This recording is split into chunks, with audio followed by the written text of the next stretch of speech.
Mary had a little lamb. The fault. We believe that all men are created equal. To the magnificent mosaic that is America. From radio beacon to radio beacon.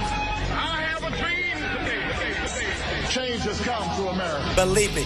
Knock, knock. Who's there? It's a figment of your imagination. Randi Rhodes Show. Turn up your mind. Well, I don't know what will happen now. We've got some difficult days ahead. But it really doesn't matter with me now, because I've been to the mountaintop. I don't mind.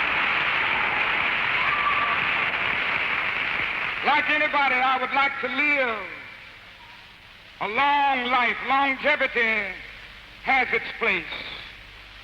But I'm not concerned about that now. I just want to do God's will. And He's allowed me to go up to the mountain. And I've looked over, and I've seen the promised land. I may not get there with you, but I want you to know tonight that we as a people will get to the promised land.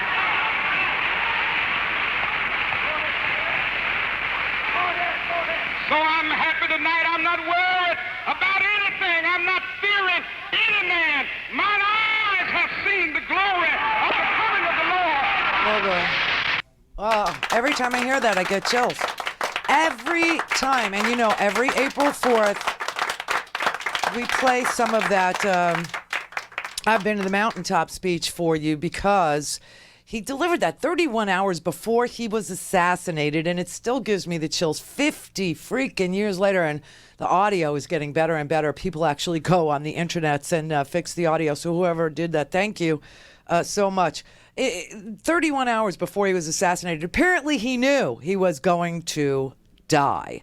And the bravery, the courage, the succinctness of his message. A sniper, as you know, he was down in Memphis, Tennessee. Martin Luther King Jr. was on in March of 1968. He had led a protest in support of the city striking sanitation workers, and there was violence after that March speech.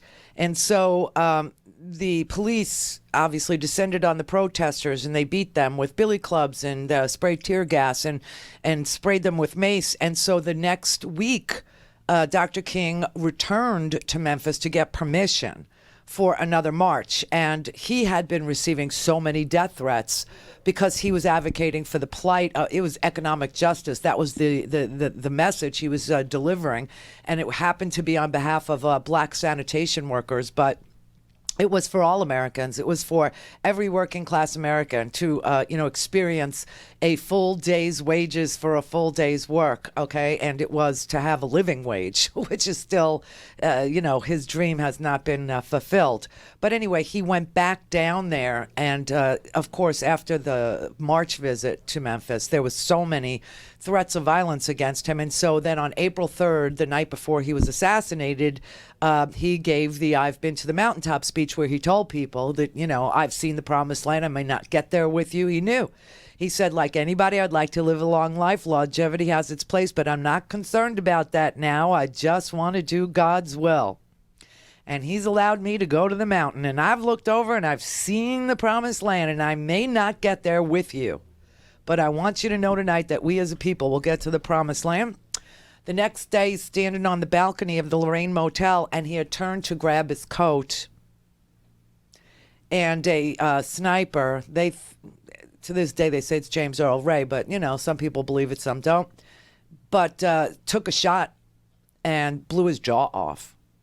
Just blew his face off. It went in through the bottom of his chin from the building across the street. And Jesse Jackson was there, and Ralph Abernathy was there. He was the founder of the Southern Christian Leadership Conference, and he ran to Martin Luther King's side. And by the time the ambulance took him to St. Joseph's Hospital, about 2 miles away, of course, he was dead, and that was just before dinner time. Now, they laid him to rest, just so you know. They laid him to rest on April 9th, 5 days later in 1968, and thousands gathered outside the Ebenezer Baptist Church in Atlanta They had a private ceremony for him, and Vice President Hubert Humphrey sat in the front row with Supreme Court Justice Thurgood Marshall, with Jacqueline Kennedy, with New York Governor Nelson Rockefeller, with Harry Belafonte and Senator Edward Kennedy. Three men who were running for president at the time were also there. That was Senator Eugene McCarthy, former Vice President Richard Nixon. Yes, Richard Nixon was at Martin Luther King's funeral. And Robert F. Kennedy was also at Martin Luther King Jr.'s funeral. And Robert would be shot 2 months later. It was such a traumatic year, 1968. So whatever's happening to us now, just remember it ain't 1968 all over again. And that is the most amazing news. And here's an inside story from somebody who was actually at the funeral, and she was with the family and viewing the body the night before, and she was appalled at the work of the mortician to his skin. She said he looked like somebody grabbed a whole glob of red clay and slapped it across his face. We all wanted him to look good, look natural, look like himself. I eased over to the mortician and I asked if there was anything you can do to tone down the face. And the mortician said, the jaw was blown off. That's the best I could do. So she got desperate, and she mixed together face powder that she borrowed from Coretta Scott King and Julie Robinson, who was Harry Belafonte's wife. And she took their makeup and she mixed a brown and a white, and she created a sort of a foundation that was close to Dr. King's complexion. And with a handkerchief, she started to apply it, and she started to blend it in to make it look more like him. And she said it worked. So she applied the mixture two more times. One time at midnight before he was taken to the church, and the next morning before the private funeral. And just so you know, during his funeral, they played a recording of one of his signature speeches that you've probably never heard, called The Drum Major Instinct. And during that speech, Dr. King imagines, again, his own funeral. And it was recorded exactly 1 month before he was killed. So it should tell you that he totally knew that somebody was going to kill him, and he just kept going.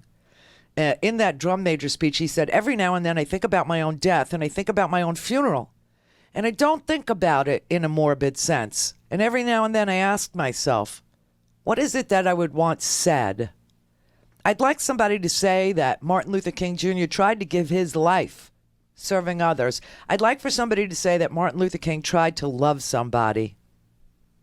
Yes, if you want to say I was a drum major, say that I was a drum major for justice.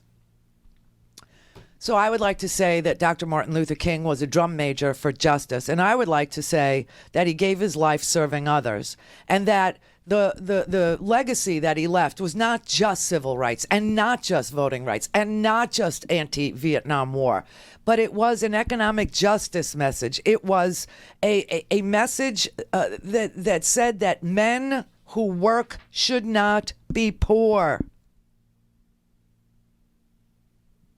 And that is still not realized in this country. That's still not a basic human right in this country. And that is what Dr. King stood for, an economic justice agenda for blacks, for whites, for Asians, for Jews. And I mean, you know, and of course, everybody's going to marginalize him as being the guy who, only did civil rights and only did the Voting Rights Act, which is a long haul because the Voting Rights Act has just been gutted. And look what's happened to our ability to vote. OK, but everything he did with regard to civil rights, everything he did with regard to the voting rights, that was just the first phase of his freedom movement. The second phase was economic equality, so that everyone in this country would have a decent, fair, livable wage. And this is the Democratic platform, the $15 an hour minimum wage. This is something we still fight for in this country. He was talking about health care. He was talking about education. He was talking about housing. He was talking about a freedom budget for every American. He was talking about unions being the backbone of freedom in this country. He was talking about a second New Deal. He was talking about what I talk about, that we need another FDR. He was talking about living wages back in 1968. He was talking about and when he participated in the garbage workers strike, please now notice that we're having a teachers strike in crazy red states, West Virginia, Kentucky, Oklahoma. You're still having teachers, you're still having public service workers on the streets walking off their jobs trying to get a living wage. You got teachers who are moonlighting and doing landscaping on the side, and some of them say they make more money mowing lawns than they do teaching our kids, who are our future, as you can see with regard to the Marjorie Stoneman Douglas anti-gun movement, who have a valid point. When you consider that the head of the nonviolent movement for economic justice, civil rights, voting rights, access to the ballot box was killed by a bullet, and that they watched 17 of their friends and teachers die by bullet. And yesterday at YouTube, some crazy girl who hates the policies of YouTube decided to go to YouTube and kill people. I mean, everything he stood for. If you can't remember what he stood for, just please go to RandiRhodes.com and look in the homework section. There's so many great articles about the people who remembered him, telling you the stories and what happened at his funeral and what his legacy really is and what he spent his life fighting for and why it was so dangerous to fight for a living wage in this country and why, what was his, what was the Poor People's Campaign? What were the 5 pillars of the Poor People's Campaign? What was the Economic Bill of Rights for all Americans? It was a meaningful job at a living wage. It was a secure and adequate income. It was access to capital. It was access to land. Especially for poor whites and minorities, it was the ability for ordinary people to play a truly significant role in government and not just, keep electing people who could raise the most money or whose parents were well connected, the dynasties of America. And his last ditch effort was this garbage worker strike to save America from the evils of racism, poverty, and war. That's what Martin Luther King was. And this is why I say to you, if Jesus walked among us in modern day, someone would kill him. Someone would take him out.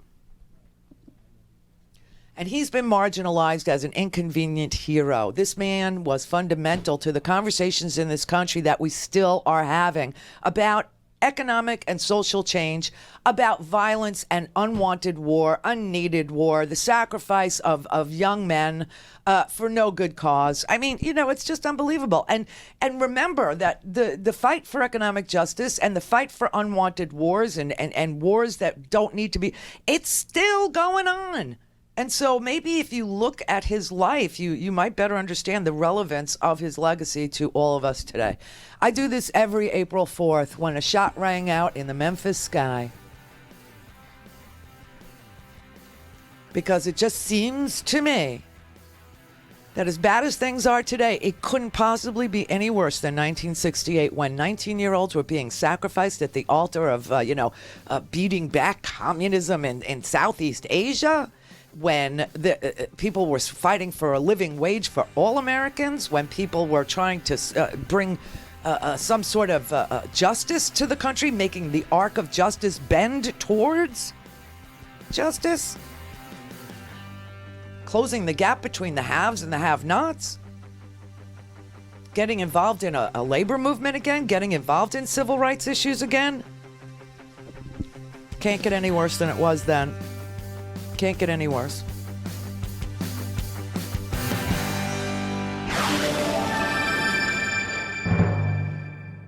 Clear for takeoff. Randi Rhodes Air Force. Air Force. RandiRhodes.com. Mitchell Gold and Bob Williams introduces its Spring 2018 home collection of classic, modern, and new traditional silhouettes in a vivid spectrum of colors, textures, patterns, and prints. The new spring collection features a modern slant with clean-lined and comfortable styles that pay tribute to iconic American designs from the mid-century to the late 1970s. Experience the new collection in comfort at a signature store near you or peruse the entire collection in e-catalog online. Find a store store and shop online at mgbwhome.com. Join the Mitchell Gold and Bob Williams Comfort Club, a customer loyalty program that offers you 20% savings every day with exclusive access to special member-only offers and services like complimentary in-home design. It's free. It's easy to join. Sign up now. Start saving today at a Mitchell Gold and Bob Williams signature store near you or online at mgbwhome.com. Hello, Progressive Voices tune-in listeners. I'm Casey Hobbs. And I'm Shane Mason, and we're the hosts of Nurse Talk Radio. Here's what we're talking about this week. On the heels of Senate Republicans jamming through a historically unpopular tax bill that enriches their wealthy donors at the American people's expense, the tax giveaway to the wealthy triggered a $400 billion in automatic cuts to Medicare in the next decade. Republicans have already announced their intentions to continue their attack on Medicare, Medicaid, and Social Security in 2018. Shane, that's the really bad news. But the good news is we have President of Social Security Works, Nancy Altman, with us to talk about all of this. Before we get started, we'd like to play just a short clip of Paul Ryan explaining what he says entitlement reform is. Sure. By 2026, according to CBO, roughly all revenues coming to the federal government will be dedicated to interest on the debt, Medicare, Medicaid, and Social Security. And that means everything else is borrowed money. It's a function of the aging of America, health inflation. And so if you do not tackle the drivers of our debt, which are entitlements, you cannot balance the budget in the future and pay down the debt. You cannot tackle the debt crisis that's coming in America if you do not fix this entitlement problem. It is just outrageous. It is. This from a man who just pushed through $1.5 trillion in additional deficit to give tax breaks to the very wealthiest and the largest corporations. The truth is, this is just an old talking point of the Republicans. The truth is that Social Security does not add a penny to the deficit. It is totally self-financed. It has no borrowing authority. Medicare and Medicaid are much more cost-effective than private health insurance, even though Medicare covers the most expensive parts of our population, seniors and people with disabilities, people who have the highest medical costs. It has the lowest per capita administrative costs. Medicare, Medicaid, and Social Security are not the issues. We should be expanding Medicare so it's Medicare for all. If we had the same per capita cost, healthcare cost of any other country in the world, anyone, we would have surpluses in the future. So the problems, they like to demonize Social Security as well as Medicare and Medicaid, but those programs are solutions. They are not problems. The word entitlement is so wrong. We pay into that. It's so outrageous. These are earned benefits. We are being sold a bill of goods. We are the wealthiest country in the world, and if we want an expanded Social Security and expanded Medicare, it means holding our politicians' feet to the fire, ask them if they're willing to expand these programs or not, and vote for people who will expand them. Check out our show at nursetalksite.com and listen every Saturday and Sunday right here on Progressive Voices. All things Randy at randyrhodes.com. Go for launch. Speaking truth to power, The Randi Rhodes Show. The post office is losing billions of dollars, and the taxpayers are paying for that money because it delivers packages for Amazon at a very below cost. And that's not fair to the United States. It's not fair to our taxpayers. And Amazon has the money to pay the fair rate at the post office, which would be much more than they're paying right now. We're giving a subsidy to Amazon, and we're talking about billions of dollars a year, the real cost. And a report just came out. They said $1.47, I believe, or about that, for every time they deliver a package, the United States government, meaning the post office, loses $1.47. So Amazon is going to have to pay much more money to the post office. Oh, my God. The Postal Service's own numbers show it makes money by delivering packages for Amazon and other companies. As for taxpayers, the Post Office's own website points out, and I quote, "The Postal Service receives no tax dollars for operating expenses. None." And that reference to $1.47 that the president came up with there, a Citigroup study last year showed on average the Postal Service was charging $1.46 below market rates for package delivery. But our researchers point out, if that discount exists, it's not just for Amazon, it's a bulk rate discount. Back to John Roberts, there is a great deal of confusion or something here regarding Amazon and the post office, because none of that was true. Fox News. I mean, it was wow. That was Fox News. But none of that is true. Why is he saying these things? None of it is true. And here we are spitting out a spleen, trying to sell this man. Yeah, Amazon negotiated with the Postal Service, who does their own negotiations, by the way. The Postal Service enters into contracts with businesses, and if you send a lot of stuff, the post office will agree, after they do a cost-benefit analysis, that the volume of what you're sending is worth something to them, and therefore they will discount the delivery. And it's the last mile. It's the last mile of delivery that Amazon uses the Post Service for. And they do get a bulk rate on the last mile, which is why the postman brings a lot of your packages to your front door. The post office is very happy about this arrangement. They are profitable. The post office was suffering. I mean, all these years. So funny. We've talked to postmen my whole career. I talked to postal workers. Why? It was UPS workers. It was postal workers. It was people who, worked outside, people who did, landscaping, things like that, because they would do their jobs with headphones on or with the radio on back in those days, right? And they were my best customers. They were my loyal clients, I used to call them. My very loyal clients were the Postal Service workers. And all these years, they've been educating me on how the Postal Service takes no tax dollars, and the only thing that the post office is allowed to sell are their own products, meaning their own shipping, their own stamps, their own packages, their own, just postage basically is all they're allowed to sell. And so when an Amazon came along and they said, hey, we'd like to use your postal service, for the last mile of delivery for all these packages, it's going to be great. The post office said, well, let's negotiate a deal. We do give businesses who do large amounts of volume, a bulk rate. You've gotten bulk rate mail. You've seen it in your mailbox. What is wrong with this president? Let me tell you something. He does this all the time. He has accused Verizon of making a stupid deal for AOL. He ridiculed Coca-Cola as a garbage company, although he said he would keep drinking it because, he lives on Diet Coke, right? He called H&R Block terrible. He called Nordstrom terrible because they dropped Ivanka's clothes. He said Sony had really stupid leadership. He said S&P Global as a financial firm were a bunch of losers. He has done everything he can to just disgrace American business. He's done it to tech firms. He's done it to military contractors. He's done it to our cars. He's done it to cell phone companies, financial firms. He did it to our drug companies, which is why, remember, he had like a business roundtable and it disintegrated. It's because he was insulting the drug manufacturers, and one of the heads of his business roundtable was the Merck executive who walked out the door and said, screw you. He's done it to the makers of air conditioners in this country. The NFL, lest we forget, trashed the NFL. Why? He trashed the NFL because he still has sore feelings about the time he did, what was it? The what? XFL, or was it the... No, it wasn't X. USFL. Yeah, USFL. I'm sorry, the USFL. I mean, please. He couldn't make that work, and so now he hates the NFL.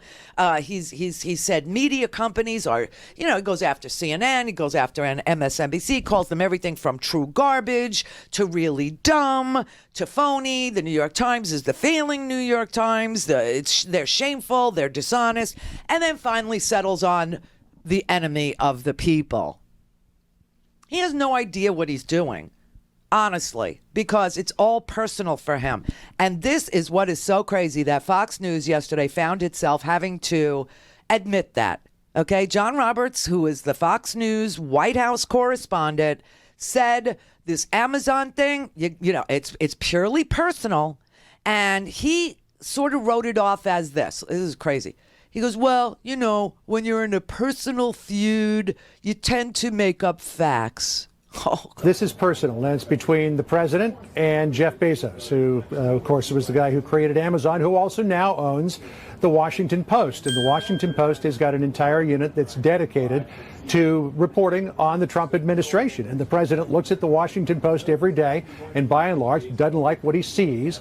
And so now he's claiming that the Washington Post is a propaganda arm of Jeff Bezos. And all of this is wrapped together around Amazon. And he feels that he can hurt Amazon a little bit because he's actually been affecting their stock price by suggesting that they're not paying their fair share of taxes, and that maybe the post office should jack up rates, which of course would affect the delivery costs for Amazon and all those people, Shep, who pay a flat fee for Prime delivery every year. That might sort of shift the cost curve here for Amazon. So I think it could very simply be put down to this is a feud between the president and Jeff Bezos, and sometimes you've got your own facts when you're in a feud.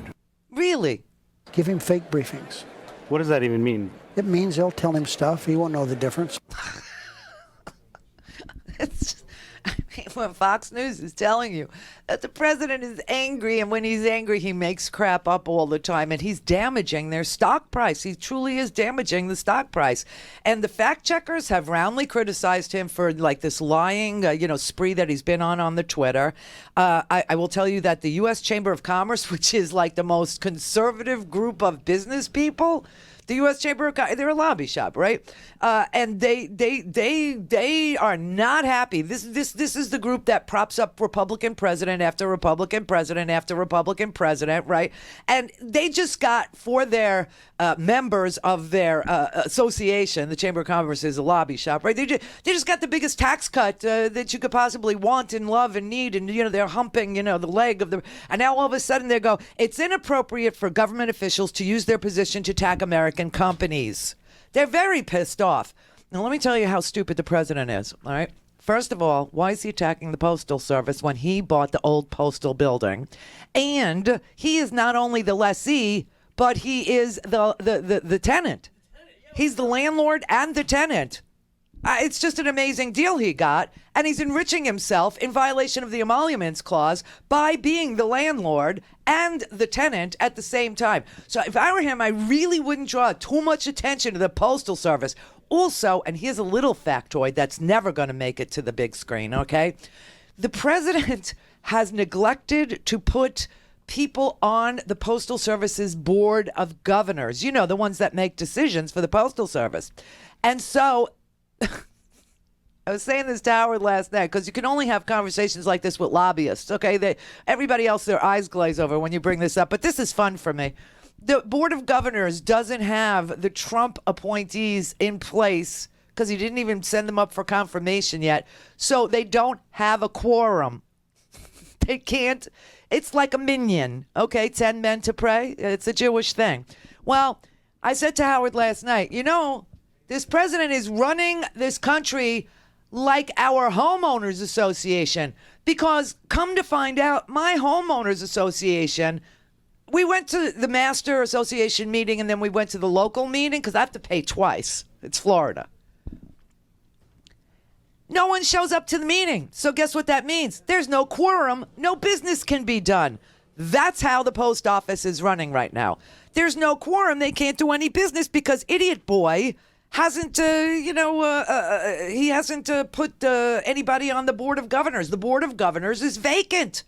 It's vacant, just like, the State Department. He's talking about going to North Korea next month, lest we not forget. We don't have an ambassador to South Korea. I mean, this is insanity, truly. This is insanity. He is running our government like my homeowners association. It's just pathetic. But right now, what is that?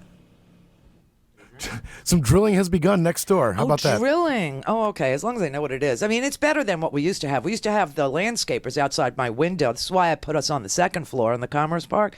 Because when we were in the other Commerce Park, when I worked for the big company and they spent all the money, they put us in a Commerce Park and they put us on the first floor. So every time they would trim the hedges, which was, routinely once a week so that they could bill you, God bless them. I'd hear, that's better. But Trump can't do anything about raising the prices for Amazon because the career postal employees are the ones who make the delivery contracts with the businesses, and this bulk contract is available to other businesses, and Trump, can't reverse that right now because the deputy postmaster and the postmaster general are the only two people there, and they've entered into the contract with Amazon a long time ago because they were Obama holdovers. And he hasn't appointed anybody. Well, he hasn't put anybody on the Postal Service Board of Governors. Oh, he's just, And by the way, here's what Amazon would do. Because Jeff Bezos is a real brain, while this president is a lying sack of demagoguery. Jeff Bezos, if he couldn't honor my Amazon Prime agreement, I think I pay what do you pay, $111 a year, and you get all free delivery because they did a cost-benefit analysis and said, you pay us $100, and no matter how much you order, and oh, do I order. Everyone who's ever complimented me on a blouse, they get, they go, where did you get? They get a link to Amazon where I bought the blouse. And so if he couldn't, you know what he'll do? Poor postal workers. He'll say, you know what? Sorry, can't use the postal service anymore. We're going with drones. And you'll have little delivery drones delivering your blouses, delivering your computer parts, delivering your chargers, delivering your shoes, you know what? It's unbelievable. So they will go to alternative delivery methods, and they will decrease their reliance on the Postal Service, which, by the way, is a boon to the Postal Service because all these years I've been talking to postal employees. Their pensions have been cut. Their health benefits keep getting... Why? Because flat rate mail isn't something that people use. Every day I get this flat rate mail. Every day I go to my little mailbox, and every day I take it. And you know what I do? I stand over the recycle bin, the paper one, and it goes, no, toss, toss, toss, toss, toss. Because it's full of mail you don't need to have. It's full of stuff you don't need to read. It's full of stuff you don't want. It's full of things you didn't order. You didn't catalogs that come for free. I mean, it's crazy. So the Postal Service isn't making any money except with Amazon and bulk rate mailings. So the douchey boy had to, I just love Shepard Smith's reaction to it, though. Just like he's stunned that the president just keeps telling But none of that is true, John Roberts. None of that is true. The post office is losing billions of dollars, and the taxpayers are paying for that money because it delivers packages for Amazon at a very below cost. And that's not fair to the United States. It's not fair to our taxpayers. And Amazon has the money to pay the fair rate at the post office, which would be much more than they're paying right now. We're giving a subsidy to Amazon. We're not subsidizing. And we're talking about billions of dollars a year. Oh, my God. The real cost. And a report just came out. They said $1.47, I believe, or about that, for every time they deliver a package. He doesn't complete a sentence. The United States government, meaning the post office, loses $1.47. They don't lose anything. Amazon is going to have to pay much more money to the post office. The Postal Service's own numbers show it makes money by delivering packages for Amazon and other companies. As for taxpayers, the Post Office's own website points out, and I quote, the Postal Service receives no tax dollars for operating expenses. None. And that reference to $1.47 that the president came up with there, a Citigroup study last year showed on average the Postal Service was charging $1.46 below market rates for package delivery. Bulk. But our researchers point out, if that discount exists, it's not just for Amazon, it's a bulk rate discount. Back to John Roberts, there is a great deal of confusion or something here regarding Amazon and the post office because none of that was true. He's a jackass. How could you work there, Shepard? Really? How could you still work there? Come on. But John Roberts, White House correspondent, none of that is true. Well, Shep, the president makes it very personal, and he hates Jeff Bezos, and therefore he must tank their stock prices by 7% over many, many multiple days. How's your 401k doing? Didn't the president tell you that he realized Americans have 401ks and that he was responsible for this giant boom in the stock market? He's killing it. He's killing it. And I just feel like everything he's talking about, from pulling our troops out of Syria, which is a gift to Russia and Iran, right? And sending troops down to the border where we don't have a problem at all. We have net zero immigration. I don't know. And they are talking about today, and it's going to happen immediately, everybody. And trashing American businesses. It's all a gift to Russia. To speak to Randi, call now, you bastards. 561-270-3844. Hello. Randi Rhodes. Air Force. Oh, you're baking me crazy. Oh, yes, bacon lovers. It's that time of year. The time to stock up on the best tasting bacon jerky on the planet. And if you've had Herky Jerky bacon jerky, you know I'm not April fooling around. The tender cuts of pork shoulder are scrumptiously delicious and taste just like the home-cooked bacon out of your fridge, except softer and bendier. It's the perfect snack on its own. It's a great complement to your egg breakfast on a BLT sandwich, or dice it up, put it on your egg or potato salad, or in any of your salads. One-of-a-kind bacon jerky. It comes in generous 12-ounce bags, and all month of April, you get $5 off every bag. No promo code needed. So stock up now. Take advantage of the savings. Customers receive free shipping on 2 packs or more of anything on their website. So check out the beef jerky, the Smokies, the buffalo, the elk, the venison, and the turkey jerky as well. Thank you to all the loyal customers who patronize Herky Jerky, and welcome to all the new ones. Go to herkyjerky.com now. I'm David Pakman, host of The David Pakman Show on the Progressive Voices channel. Check out this clip from my show. Let's go to our caller from the 646 area code. Caller from 646, go right ahead. Hi, David. How's it going? Good. Who's this? And we're not on speakerphone, right? I apologize. We were on speakerphone, but now we're not. Thank you. This is Randall from 646, and I think I called in before and I butchered my question, and I just wanted to get your take on sort of a general concern/issue. Let's do it. And I wanted to get your take. So I would say that just to put it mildly, the Trump administration has broken so many presidential norms. Mm-hmm. And I wanted to find out, I guess, I would say the pendulum's going to swing the other way eventually, probably in 4 years, perhaps in 8 years, in that the Democrats are going to take over the presidency. And I just wanted to find out, I guess, what norms that have been broken should be embraced by the next president.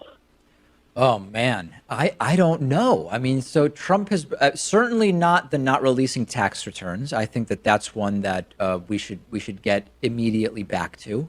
I think that the norm of just speaking in a completely disgusting way to media and people and minorities, and I think we should get back to the sort of respect of the office of the presidency. I'm trying to think.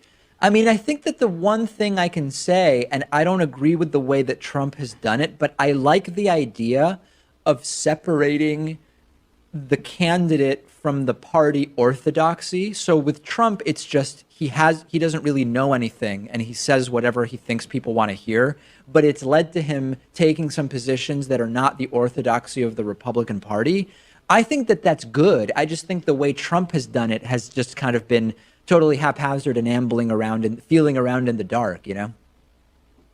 Sure. I wanted to push you a little bit about the strategy. Just, I guess, as a progressive, I tend to be more rule following. Right. I respect the institutions. But would you ever support a progressive, I guess, administration or Congress that says we won't consider oh boy to be filled? They won't. You won't consider or oh boy! All right, the call is year. Completely off the rails, and I wish I knew what he was about to say. Call in, connect. To speak to Randi, call 561-270-3844. 561-270-3844. Oh, everybody, here is the departing National Security Advisor, H.R. McMaster, who's been replaced by mustachioed walrus face John Bolton. For too long, some nations have looked the other way in the face of these threats. Russia brazenly and implausibly denies its actions, and we have failed to impose sufficient costs. Russia has used old and new forms of aggression to undermine our open societies and the foundations of international peace and stability. Last month, Russia used a military-grade nerve agent in an attempted murder that endangered the lives of over 130 people, including many children. You've got Russia. Now, H.R. McMaster knows we all have to deal with Russia because the president won't do it. And, he stood there with the Baltic states, just totally freaked them out because he's such a liar. And this is the problem. When the president is a liar, his words become meaningless. Or as Fareed Zakaria put it, his words become weightless. The president's word has no weight in the world. Okay, this is the craziest thing to listen to people say. And James Clapper, the former CIA director, all say, and Fox News now having, but what he said was not true. It wasn't true, John Roberts. Well, it's personal, Shep. It's personal. And, when you're angry, you say things that, don't rely on fact. You just make crap up because you just, you're angry is what it is. I think the truth of the matter is it probably doesn't mean that much. President Trump says these things. I've said it before. His words are weightless often. This is what he felt he had to say to that audience because it felt right at the moment.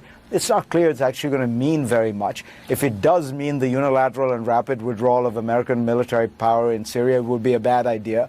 But I don't know if it means that. I think it means he was playing to the crowd as he often is. Director Clapper, A, I'm wondering if you agree with what Fareed is saying, and B, if it's true that the president's words are weightless often or interpreted as being weightless on Capitol Hill or elsewhere among his own aides. That's pretty stunning. I mean, if we're at a point where the president of the United States' words don't really carry much weight because nobody knows whether this is actually going to be policy or whether this is just playing to a crowd. Well, I agree, and I think that in itself is a sad commentary, where what the president says is not taken very seriously, and I think as more time goes on, and more of his tweets and these sort of meaningless statements keep coming out, that more and more people in this country and certainly in the rest of the world are just going to kind of ignore what he says. And that in itself is, as I say, a terrible commentary. It's obvious he can't control his mind or his tongue. What I say is what I say. Kind of a president is this? The leader of the free world's words are weightless. And I've been saying this for weeks now, that he's not a liar, that just what he says is meaningless. It has no meaning. It doesn't signify a policy position that will be, this stupid trade war thing. By the way, China put out a list of the stuff that they will retaliate against us with, and they're not stupid. They've all earmarked, the red states for the most suffering, or people who supported Trump for the most suffering. So they're going to go after poor Iowa. I told you they'll go after agriculture. They'll go after soybeans. They'll go after pork. They'll go after, our automobiles. They'll go after you, Michigan. They're going to go after you, Tennessee. I mean, this is, and none of this is going to happen. You know that, right? Can't get into a trade war. Nobody wins a trade war. And by the way, it will kill him in November, all worse than he's already going to get killed in November, because the little minuscule $12 a week tax cut that you may have received, which I did not. I just got the tax bill. Just got it. It will automatically come out of our bank account on the 15th. But thanks to you, the money is in there to cover that bill. Not a penny more, but there's enough to pay that tax bill. But anyway, I didn't get a tax break. But for the $12 people, the people make 60 grand that, got their $12, a trade war is going to kill your savings. It's going to kill your 401k if you're lucky enough to have one. It's going to kill your IRA if you're lucky enough to have one. And it's also going to kill your bank if you got to go to the store and buy, a car. It's also going to kill you if you got to go to the store and you're going to buy something that's made with soybeans. I mean, this is just so ridiculous. And by the way, the World Trade Organization, the WTO, they're going to weigh in 60 days about whether or not this is legal, whether or not. So that's just leave it. Just leave it be. Right now, the president's talking about three things that are really just disgusting, and he's doing it because, as it turns out, Robert Mueller. Oh, I'm so excited about this. Robert Mueller is going to write a report. He's doing it now. He's putting it together.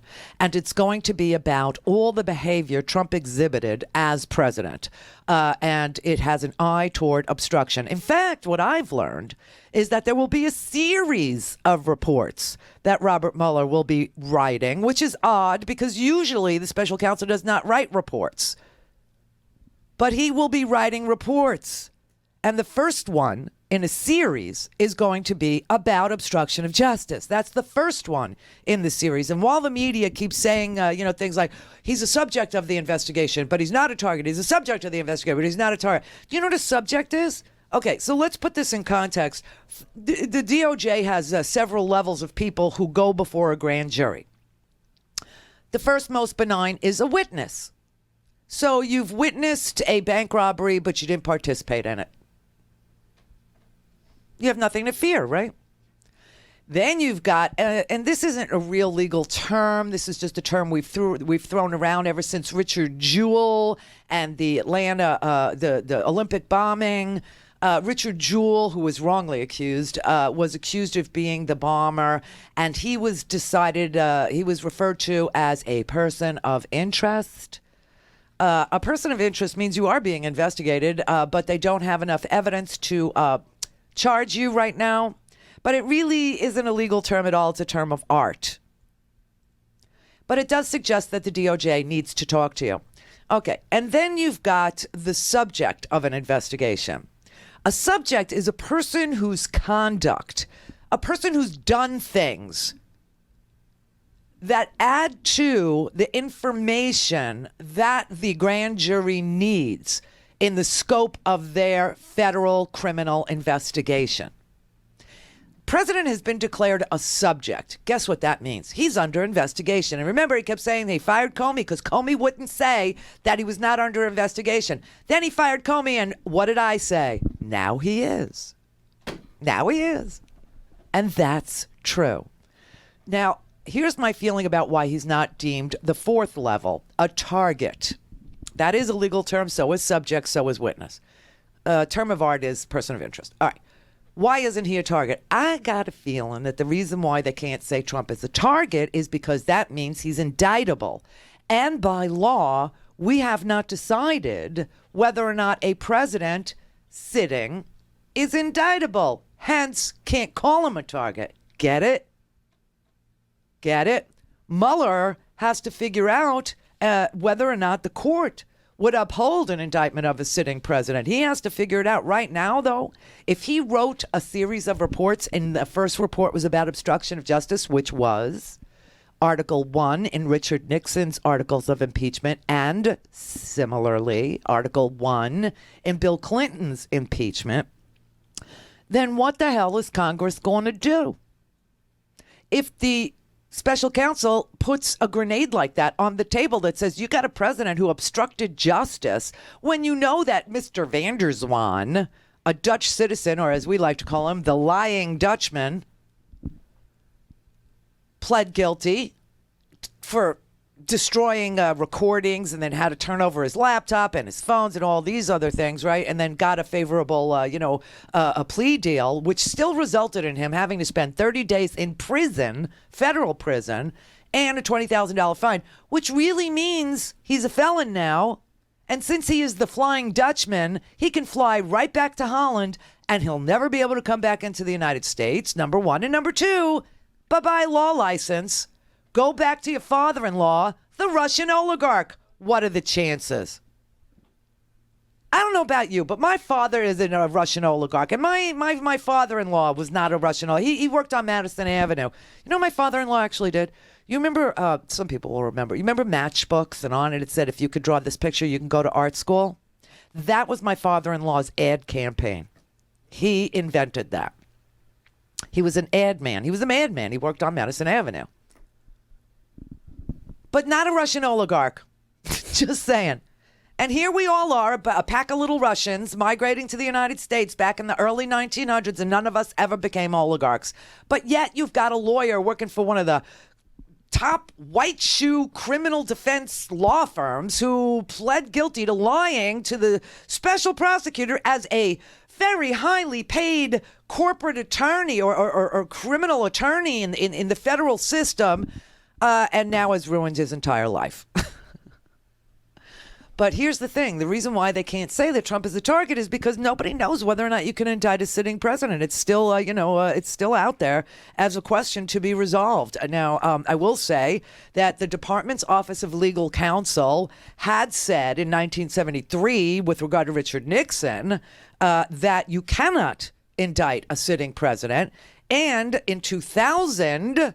the same Office of Legal Counsel reaffirmed that you can't, but it's never been decided by the Supreme Court, and that would be okay. So if you're wondering why the president is under investigation, which he is, by Robert Mueller, but the president is running around saying, I'm not a target. You see, that's great news for me. It's great news for me. I think the reason why is twofold. One, we don't know if we can, say he's a target, because a target means you are indeed indictable. And we don't know if his position, exculpates him from being a indictable person, because only the president has that particular, position.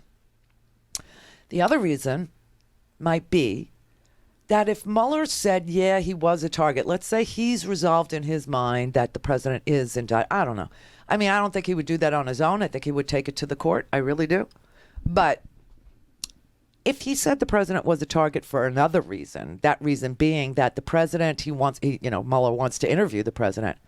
Well, if you were a target and you were so declared a target by the special prosecutor, I don't know about you, but I might just take my lawyer's advice, which is take the fifth. Because anything he says could incriminate him, according to him, because he can't tell the truth. And so he might, fear that I'm a congenital liar, as Fox News now knows. I can't tell the truth for more than, I can't tell the truth about my weight. I'm a woman. I'm really a girly girl, and I cannot. So I had my doctor lie and say that I was, an inch taller and, 50 pounds lighter, because I don't want to be declared obese. I hate that word. It's so ugly. He can't tell the truth about anything. He can't tell the truth about, his weight. He can't tell the truth about, that he got 3 million less votes in the popular. He can't tell the truth about anything. Can't tell the truth about his own inaugural and how many people watched or attended. So he might take the fifth if he shows up at all. Now, I don't think he'll voluntarily go. He could be subpoenaed, though. That much we know. And if he doesn't show, Mueller will subpoena him, and then he'll be in contempt. So that'll be another report. But I just wanted to explain to you that this report is coming. And some of the advisors inside the White House have told reporters that the report is going to be blistering and that it will be impeachable offenses. And Congress is going to be dealt this hand grenade. I just hope it's before the 2018 election because, Benghazi Trey Gowdy and all those other people that just hunted Hillary Clinton like she was, a buck in Pennsylvania in the wintertime, they will do nothing. They will do nothing. Absolutely nothing. And the American people will run in. They're already very energized to vote against Donald Trump. We know this because in Wisconsin, we got our first Democratic Supreme Court justice where they vote for that yesterday.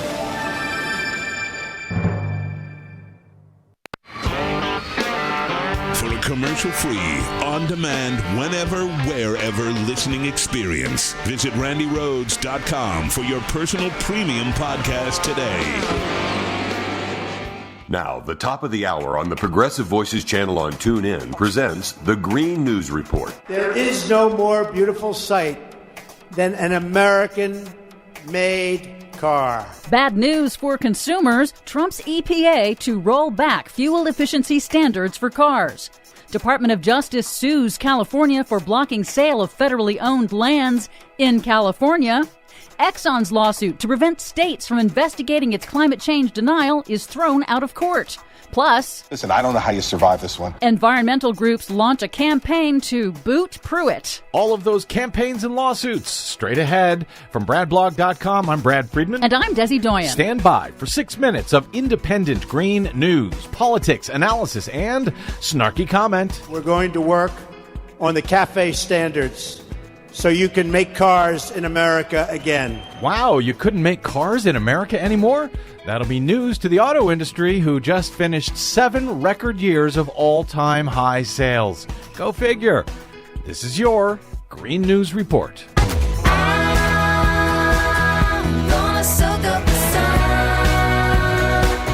Okay, Desi Doyen, the U.S. auto industry has been, forgive the pun, firing on all pistons now for a whole bunch of years, right up until this year.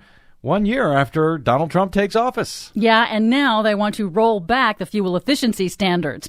As expected, the Trump administration's Environmental Protection Agency announced on Monday that it will begin the formal process of rolling back pollution and emission standards for new cars that were set under President Obama. Environmental Protection Agency Administrator Scott Pruitt called the Obama-era targets for vehicles starting in 2022, quote, wrong and not appropriate. U.S. automakers heavily lobbied for the change and reportedly intend to use the rollback to demand that other countries weaken their standards as well. The Obama standards had been the single biggest action ever taken by the U.S. federal government to curb carbon emissions. Big oil is the big winner, since weaker fuel efficiency standards will increase oil consumption. Weakening the targets will also increase carbon emissions, increase air pollution, and will ultimately cost American families money at the gas pump and in health impacts. Money at the gas pump because they're going to be paying higher prices for gas than they would have had these standards been allowed to move forward. As environmental journalist David Roberts of Vox.com noted in a recent broadcast, environmental deregulation amounts to a pollution tax on everyday Americans. Getting rid of these regulations is an upward income redistribution. You're taking money out of the pockets of ordinary people in the form of health costs and missed work and all the rest of it, and you're putting it in the pockets of industrialists. Auto industry analysts warn that U.S. car makers risk losing market share to Chinese and European manufacturers because the rest of the world is moving toward more fuel-efficient cars. Administrator Pruitt also threatened to revoke California's special authority under the Clean Air Act to set more stringent standards for vehicles sold in California. California and other states plan to sue the Trump administration to block the weakening of these standards. Because they're arguing that California's more stringent standards can't stand? Because somehow that affects markets in the rest of the country? Yes, they want a national standard, which will, of course, be a weaker standard. So much for states' rights that Republicans pretend to care about. Exactly. Also on Monday, the Trump Justice Department picked another legal fight with California, suing in federal court to overturn a state law that restricts the transfer of public lands to private buyers, as the administration tries to open up more public lands to mining and drilling. The state law gives the California State Lands Commission the right of first refusal over any attempted sale or transfer of publicly owned federal lands that are located in California. So much for states' rights that Republicans pretend to believe in. Again, exactly. In politics, major environmental organizations like the Sierra Club and the Environmental Defense Fund have launched a coordinated campaign calling for EPA Chief Scott Pruitt to be fired. The Boot Pruitt campaign highlights Pruitt's deregulatory actions that endanger public health, but also his lavish first-class travel and large private security detail on the taxpayer's dime, amid a brewing scandal over his sweetheart below-market rent arrangements for an apartment from the wife of a D.C. energy industry lobbyist. On Sunday's ABC This Week, former New Jersey Governor Republican Chris Christie criticized Pruitt's judgment. The president's been ill-served by this, and if Mr. Pruitt's going to go, it's because he should have never been there in the first place. Finally, some good news. A U.S. federal district judge has dismissed ExxonMobil's lawsuit attempting to block an investigation by the attorneys general of New York and Massachusetts into whether the oil giant covered up what it knew about climate change impacts and whether it lied about it to investors and the public. The judge dismissed Exxon's lawsuit with prejudice, meaning the company cannot bring it again. The judge booted ExxonMobil's case. Yes, she did. And environmentalists are trying to boot Scott Pruitt. Yes, they are. That's a lot of boots. For much more on all of these reports and the ones we couldn't get to today, please check out our website at greennews.bradblog.com. Find us, follow us, and share us worldwide on the Facebooks and the Twitters at Green News Report. I'm Brad Friedman. And I'm Desi Doyen. And this has been your Green News Report. These boots are made for walking, and that's just what they'll do. One of these days, these boots are gonna walk all over you. Please help Progressive Voices support the Green News Report by stopping by bradblog.com/donate. Mary had a little man. The fault. We believe that all men are created equal.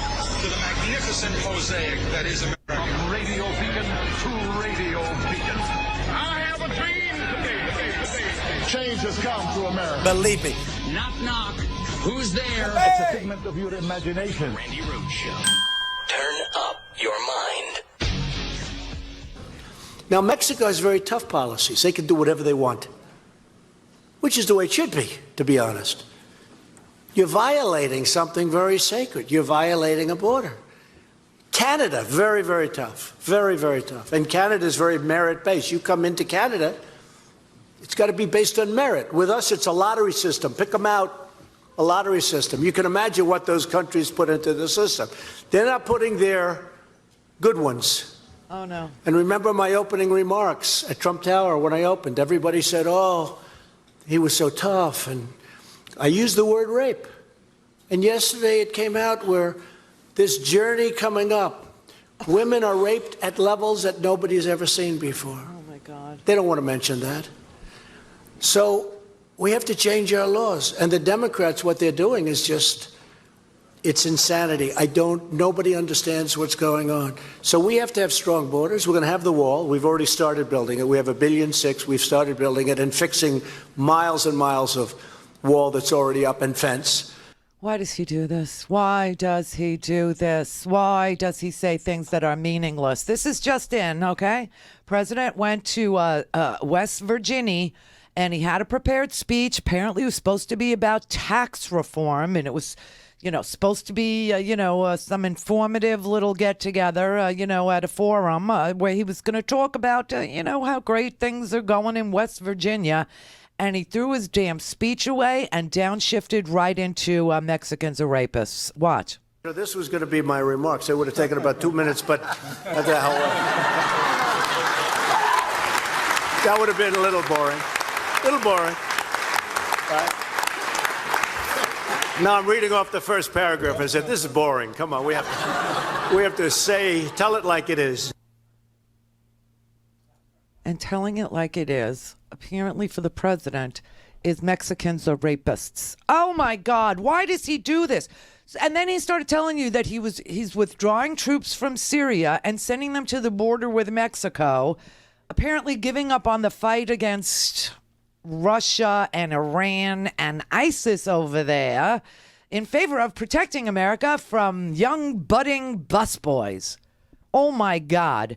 He's going to keep you safe. America, we're going to be safe from landscapers, lettuce pickers, dishwashers, and students with 4.2 grade point averages. Oh, yay.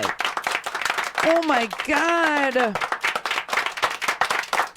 Oh, and Amazon. He's going to protect you from Amazon. Not from Facebook. Oh, no. Where the news today is that Cambridge Analytica literally lifted not 50 million profiles, not 50 million people's personal information, 87 million people were what Zuckerberg calls scraped up. We were scraped up, everybody. So, I think 60 million people voted for Donald Trump, which means they attacked everybody. I mean, it's just like his own voters, people who wanted nothing to do with it. It's just amazing. But here he is trying to use our military to keep some stupid campaign promise that he was going to protect you from Mexican rapists in West Virginia today. I mean, this thing ought to be called Operation Re-election, because that is what this is. This has nothing to do with the truth, and everybody freaking knows it. It's just amazing. And then again, you know what he did? He brought up voter fraud. Voter freaking fraud. Many places, like California, the same person votes many times. You probably heard about that. They always like to say, oh, that's a conspiracy theory. Not a conspiracy theory, folks. Millions and millions of people. And it's very hard because the state guards their records. They don't want to see it. Why? So we have a lot of things going on, but a lot of things are being straightened out. And I just want to congratulate the state of West Virginia, because I am so proud of you. You were with me from day one. From day one. I mean, it was never... He's at a business round. He's supposed to be talking about economic opportunities in Appalachia, in West Virginia, in White Sulphur Springs. This is what he was supposed to be there talking about. And the man is talking about voter fraud again. Now, I don't know if you saw this story or not, but it was in the Dallas Morning News a couple days ago, like March 29th to be exact, where a woman, this is really a sad story, her name's Crystal Mason, she's 43 years old. In 2011, she was convicted for tax fraud, okay? And so she has served her time, and now she's on supervised parole, but she is a convicted felon. And in Texas, convicted felons cannot vote until they complete their full sentence, including the parole portion. Well, she went to vote in 2016. Her name was not on the list of registered voters. The election judge at the precinct offered her an option to vote provisionally after signing an affidavit. The document she received had several requirements she needed to check off to say she was eligible to vote, including that she's not a felon or has served the full sentence. She checked them off, and she went ahead and voted on a provisional ballot. And her original crime, by the way, was she inflated tax returns. She was trying to get more money back for her clients. She was a tax preparer, and she admitted that she was inflating their tax returns, and she owned up to that, and she took accountability for that. She said, I'll never do it again. I was happy enough to come home and see my daughter graduate. My son's about to graduate. Why would I jeopardize that? Not to vote. I didn't even want to go to vote, but she did. She went to vote, and she filled out a provisional ballot. She was just sentenced in Texas. Here's the voter fraud he's looking for. She was just sentenced in Texas to 5 years in prison. Yes, it's a low return, high cost crime. She didn't even really want to vote. She just went. She didn't understand the provisional ballot situation. She just filled it out and went ahead and voted. Got caught, because you will get caught. Very high penalty for a very low return in Texas, especially. I mean, honest to God. So what is he talking about? Freaking voter fraud again. I mean, Cambridge Analytica was doing psychographic profiles on voters that they stole off of Facebook. A defense contractor from a foreign country. England is a foreign country. And for all you revolution people out there, that's who we fought. Just saying. But it was a defense contractor in the UK called SCL who actually created an interchangeable brand that you can't tell the difference between the companies, except, Cambridge Analytica was set up as a division of a defense contractor in London, in Maryland. It was financed by the Mercers. Rebecca Mercer still sits on the board. Steve Bannon was the vice president of Cambridge Analytica. John Bolton was their first customer, and he's about to become our national security advisor. This is like crazy. And they literally pilfered the profiles of 87 million Americans and combined that data with voter registration rolls and voter information that God knows where they got. We know that the Russians, attempted to hack voter registration rolls. God only knows what Mueller's going to find. Hurry up, Mueller. Hurry up. But this is incredible. So now, we've got another guy who's got this tie to, Cambridge Analytica and to stolen materials that had to do with voter profiles and psychographic profiling. He ran the John Bolton Super PAC, which we told you about, and he's about to become our national security advisor. If Trump wanted somebody who was already compromised, he could have stuck with Flynn the whole time. The whole time. And now we're looking at freaking Bolton. Now, I knew Bolton wanted to attack everybody, but I didn't think he wanted to attack 87 million Americans. But he did. And now he doesn't have to be confirmed by the Senate. He's the president's national security advisor. The outgoing president's national security advisor left with a warning. For too long, some nations have looked the other way in the face of these threats.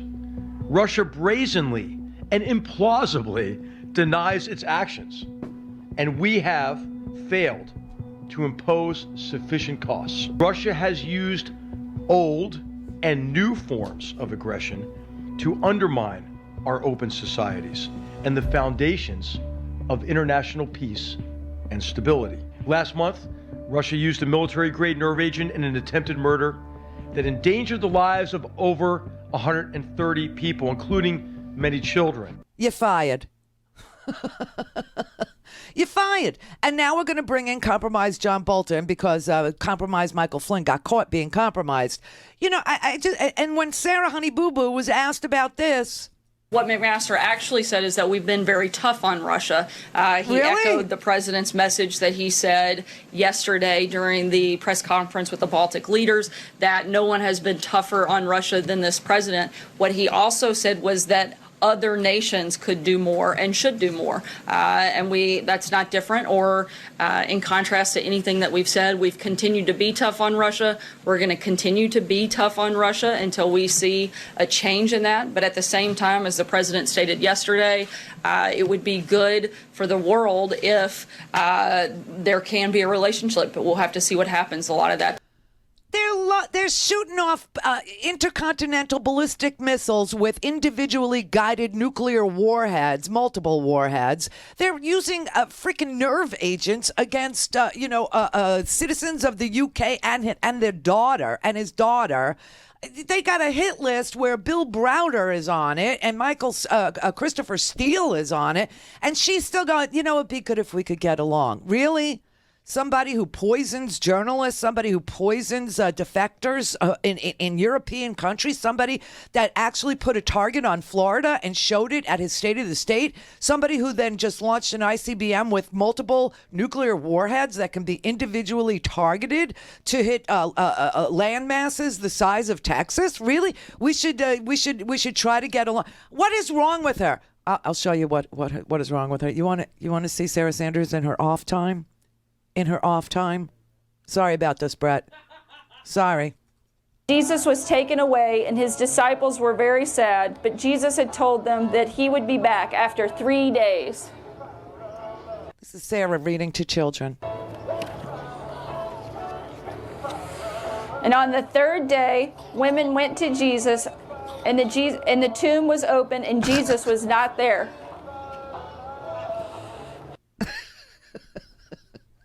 I had to give you a laugh for the day because the rest of the day is just so full of, meaningless words and troops to the border.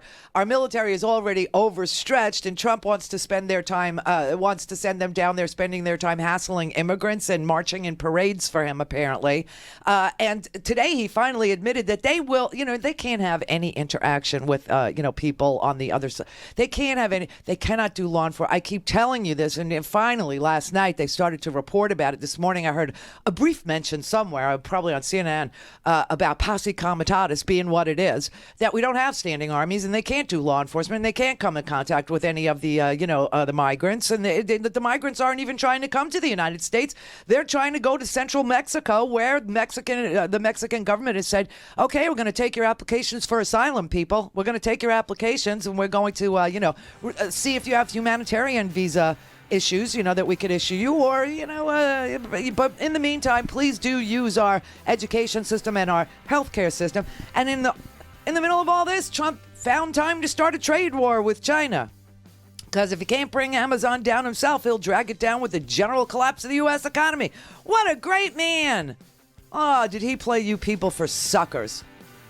And today, I got to tell you, he was giving such brutal descriptions of rapes and dismemberments that Fox News was airing this little dog and pony show that he was supposed to, be on script for in West Virginia to talk about economic opportunities for poor old Appalachia, and instead he threw his script away and started talking about raping marauding Mexicans, that even Fox had to cut away.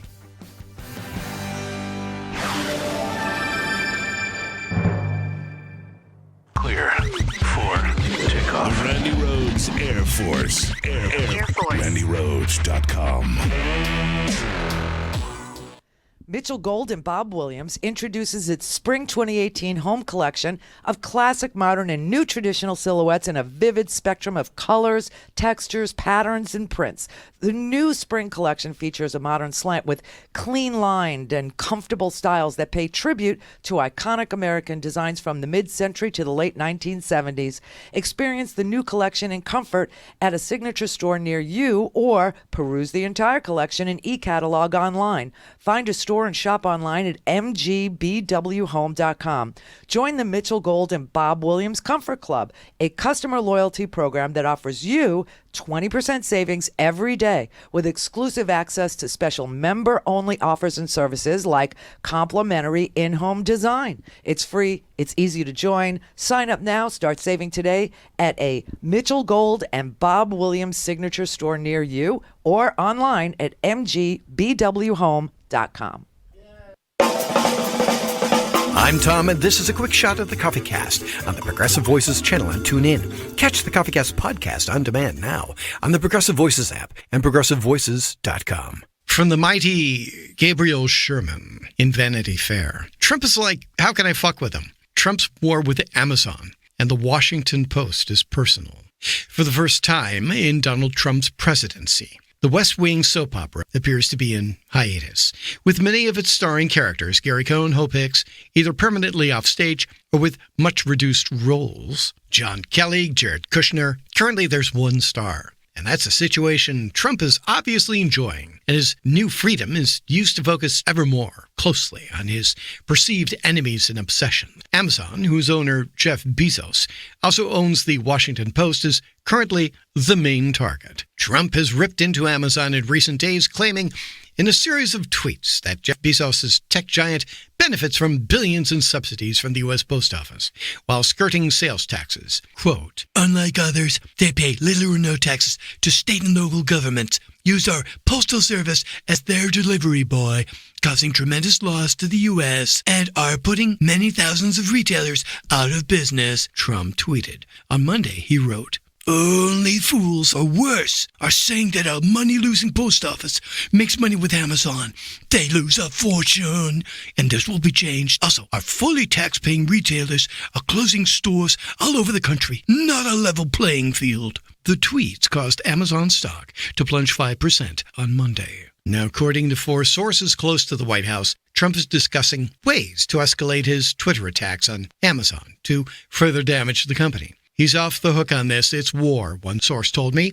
Gets obsessed with something, and now he's obsessed with Bezos, said another source. Trump is like, how can I fuck with him? According to sources, Trump wants the post office to increase Amazon's shipping costs. When Trump previously discussed the idea inside the White House, Gary Cohn had explained that Amazon is a benefit to the Postal Service, which has seen mail volume plummet in the age of email. Trump doesn't have Gary Cohn breathing down his neck saying, you can't do post office shit, a Republican close to the White House said. He really wants the post office deal renegotiated. He thinks Amazon's getting a huge fucking deal on shipping, if you can believe that. Advisors are also encouraging Trump to cancel Amazon's pending multi-billion-dollar contract with the Pentagon to provide cloud computing services, sources say. Another line of attack would be to encourage attorneys general in red states to open investigations into Amazon's business practices. Sources say Trump is open to the ideas, The White House did not respond to a request for comment. Even Trump's allies acknowledge that much of what's fueling Trump's rage toward Amazon is that Amazon CEO Jeff Bezos owns the Washington Post, sources said. Trump doesn't like the New York Times, but he reveres it because it's his hometown paper. The Washington Post he has zero respect for, the Republican close to the White House said. While the Post says that Bezos has no involvement in newsroom decisions, Trump has told advisors he believes Bezos uses the paper as a political weapon. One former White House official said Trump looks at the Post the same way he looks at the National Enquirer. When Bezos says he has no involvement, Trump doesn't believe in him. His experience is with the David Peckers of the world. Whether it's right or wrong, he knows it can be done. And that from Gabriel Sherman in Vanity Fair. I'm Tom from the Coffee Cast Podcast, on demand now on the Progressive Voices app or Progressive Voices. Tune in, Stitcher, and iTunes. All things Randy at RandyRhodes.com. Go for launch. Speaking truth to power, the Randi Rhodes Show. So we're toughening up at the border. We'll be, I think, in great shape over the next 12 months we'll have a lot of things happening. But we cannot let people enter our country. We have no idea who they are, what they do, where they came from. We have no idea what their records are. We don't know if they're murderers, if they're killers, if they're MS-13. We're throwing them out by the hundreds. You know, we've gone into towns in Long Island where we've taken MS-13 and we've actually liberated towns. This is our country, right? I grew up in Long Island, right short of Long Island. And these are great towns. I know every one of them. And they were taken over by thugs, by... You know, they talk about guns. They didn't want to use guns. They used knives because it's much more painful. Oh, my where God. They cut people up because a bullet's too quick. They want to inflict pain on students, on young women, young girls walking home, and their parents never see them again. They're cut up. All right, that has been President Trump is opening up his roundtable on tax reform and the benefits of tax cuts. That had a lot to do with the benefits of tax cuts. Some sort of cut. You know, at least he got the cut part. They cut away is what the cut was. Fox News, even Fox News couldn't take that swell. They're like, all right, we're bailing. We're getting out. The president is off the freaking hook. He is playing these people for suckers again. And you know, this big, beautiful wall that he pledges to build, that he says, I got $1.6 billion, we're building it. First of all, he wants the National Guard to come down and what he actually got was, he got 8 miles of fencing repair. That's what he got. I swear to God, he got 25 miles worth of wall repair and 8 miles of fencing repair. The bill specifies, this is the bill he didn't want to sign. He was threatening to veto it, and then he went, because he says crap, and then his advisors go and say, you can't do this. You can't do this. You will shut down the entire freaking government, okay? People will hate you. And you just gave them $12 a week. Go milk it somewhere. Quit talking about this stupid stuff, right?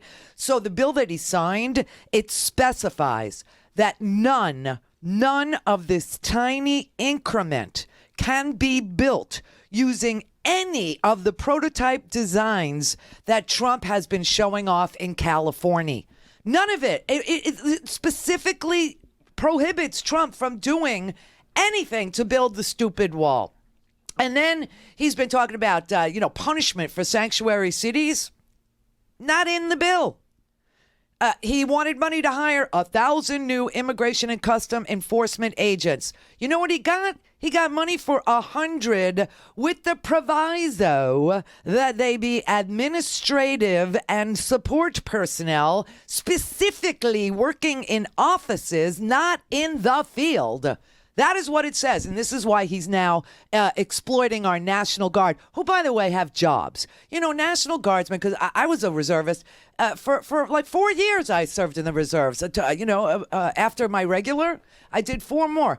And you have a regular job, and you report 2 weeks a year for training. That's mustering, And then 1 weekend a month. So, and then you go back to work, and these people have jobs, and he's actually going to take them out of their jobs to go down and repair this fence. I swear to God, that is what they could. It's just unbelievable. He wanted a 20% increase in funding for the detention centers, right? Because this is just amazing. This is how stupid these freaking people are. People in this country that he talks to, that he appeals to, they think that catch and release is a law. They think it's somewhere in the statutes. It's not a law. There is no law.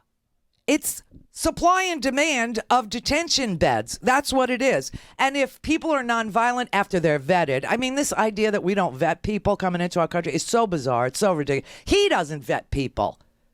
He didn't vet Michael Flynn. He's not going to vet John Bolton.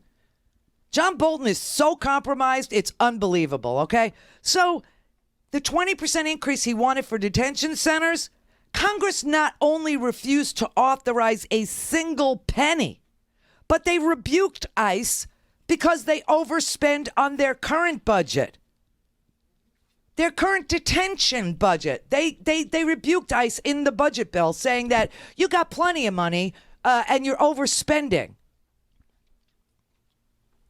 And that's why, he got nothing. He got absolutely nothing. And, he's got a Republican House. He's got a Republican Senate. He's got a Republican cabinet. He's got Republicans everywhere. At the Supreme Court in the hands of the Republicans. And this man can't get anything done. He's just playing you for suckers.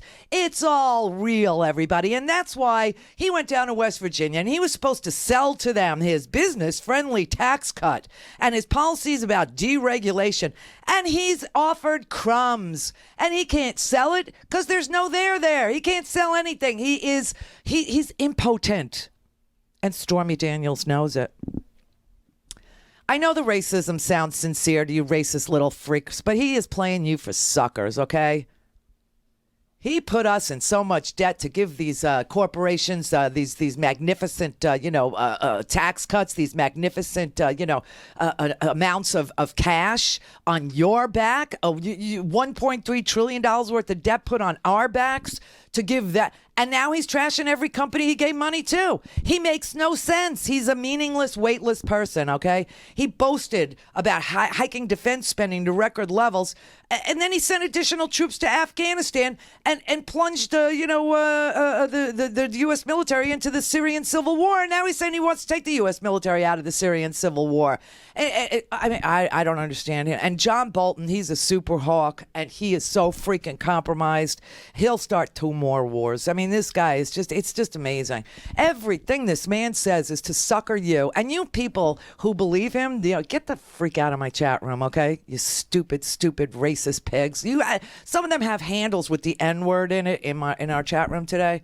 I never go there, but I had to because Scott told me, go back to 4chan, you little peckerheads. We don't want to hear how stupid you are. How stupid. They're calling people retards and misspelling retard. All right, then. Either that or they don't speak English. Go ahead. Go switch to your Cyrillic keyboard. I mean, come on. But, everything this man says is a freaking lie. Everything he says. It is unbelievable. Unbelievable what he's doing. And he is just about to get impeached. This is the good news, okay? It's happening. It really is. Here we go. It's going to happen. Robert Mueller, who has been telling you that the president is under investigation. The president keeps telling you he's not the president is under investigation. The president keeps telling you there's no collusion, Robert Mueller saying there is collusion. It's either coming straight from Robert Mueller's lips or from people who have seen the words come from Robert Mueller's lips that he is going to be writing a series of reports about Donald Trump's time in office. The first report will be entitled Obstruction of Justice. And that thing is going to set the Congress on fire. Why? Because they are going to have to start talking about impeachment. And I just don't know. I mean, is he going to wrap it all up in a bow and dump this little grenade in front of Congress ahead of the election? I don't know. But you got people who are so, their hands are so filthy. like Devin Nunes, who couldn't possibly win an election if Robert Mueller writes his report. You got guys like Tom Tillis from North Carolina who couldn't possibly, win an election if Robert Mueller writes his report. These are the people that benefited from the stolen data that was stolen by, Cambridge Analytica and I mean, it's going to end. It really is going to come to a screeching halt. It's a beautiful thing. It's going to be a blistering report of the findings just on one subject, not even money laundering. Oh, no, not even that. But it will be about firing Comey. It will be about trying to fire Mueller himself. It will be about his conversations trying to fire Jeff Sessions. It's going to be about all of this. All of it. And everybody knows it. The only way that the Republicans can defeat this Mueller report. See, Mueller isn't obligated to write a report to the American people. He's only obligated to write a report to Rod Rosenstein, who the president is trying to fire, also his hand-picked guy, while he trashes the so-called Justice Department, which is headed by his hand-picked guy, Chris Wray, right? I mean, this man makes no sense. He's just attacking everybody else. It's like Roger Stone. Roger Stone is attacking everybody else, even though Roger Stone was tweeting and he had direct messages with Guccifer 2.0, who is a Russian intelligence officer. It's everybody else's fault. Roger Stone knew what was coming. He knew that, the dumps were coming, the WikiLeaks stuff. But, it's not his fault. Somebody told him. He had an intermediary. And he's blaming, oh, my God. He's blaming a former alcoholic, former drug addicted, marginally successful, marginally, sorry, Randy Credico, a stand-up comic from the 90s and the 80s. He's saying that Randy Credico's got a little tiny, teeny talk show, okay, that Randi Credico gave him all this information. Randi Credico went and visited Julian Assange in London. See what Randi Credico, you've experienced Randi Credico on this show because he called in one day. I was bringing this up and Randy called up to say, Roger Stone's a lying sack of crap, whatever. And he went off. And it's very hard for Randy to tell a story. But I know what Randy was trying to say, so I'll say it for him. Randy and I have a mutual friend named Barry Crimmins. Barry Crimmins is a really gifted guy from Boston who started that whole group of stand-ups in Boston like Stephen Wright. Remember Stephen Wright? My girlfriend gave me the keys to the building, so I drove it around the block. Remember that? Stephen Wright? Brilliant guy. Okay, so Stephen Wright came out of that crowd. Bob Goldthwait came out of that crowd. Sam Kinison came out of that crowd. That was the crowd. And Randy was, kind of the leader of that crowd. And he's a great stand-up. And he's just brilliant. So he had gone to London to do a show. And Randy flew to London to see Barry's show. And Randy stopped by the Ecuadorian embassy in London while he was there to see Barry. And he didn't get in. Now Roger Stone is blaming Randy because Randy, just like Fernand, who fills in for us and had his own show on WIOD, and a number of, Alex Jones and a number of right-wing lunatics also kept on interviewing Roger Stone. I refused because I know he's a world heavyweight champion liar. And why would I want to open up my phones to a guy who's going to lie to my audience? Made no sense to me. But other people have different ways of doing their shows. So Fernand decided to have him on, and Randy decided to have him on, and Alex Jones, who is a conspiracy theorist, thought this is going to be great for my audience because, he'll tell me about bullcrap. But anyway, Roger knew all these documents were coming. He knew WikiLeaks was going to dump. He knew when, he knew what, he knew where. He bragged over and over. And now he's blaming poor-ass Randi Credico, who did not get into the Ecuadorian embassy in London when he went to see Barry Crimmins. Now, Barry Crimmins recently died, and it was a sad thing for us because we loved him. I loved him. Barry was the kind of guy who came to my house, okay? Barry, when I lived in New York, Barry would come to my apartment to check on me because I was so freaking depressed working at that place. That place was a nut house. It was like working in Creedmoor. Really, it was like working in Willowbrook. It was just a nut house. And so I'd go to work and I'd come home and I didn't leave my apartment. And Barry talked me into trying to do stand-up at a place called Rocky Sullivan's on 26th Street and Lexington Avenue, which I could walk to from my apartment. So I walked there every Tuesday night. To get me out of the house, that was the only reason. And so, I saw, that's how I met Randi. That's how I met A. Whitney Brown, who just got married in Los Angeles. Congratulations, Whitney. He married a really brilliant jazz musician. A. Whitney Brown, if he took his wife's name, he would be A. Whitney Wonderland. But anyway, this was the crowd. This was my group. This was my friends. These were my friends. And so I know these people. That's how I know them. And I did stand up in San Francisco. I got my 10 minutes together. I went out to San Francisco and screwed the whole thing up because comedy in the wrong hands is a dangerous thing. Just saying. But Roger is blaming poor Randi credit. I mean, this is so stupid. And this is what the president does. He blames everybody. It's deflect, deflect, deflect, deflect. Why does he do it? Because he's playing you people for suckers. He got nothing for the border. And that's why he's having to take people out of their normal day jobs and send them down to the border to do logistics. That's all they'll be allowed to do. Logistics and some building. And, the National Guard will save people's lives. It's ingrained in us to go do rescues. That's why after major catastrophes, the National Guard comes to rescue you.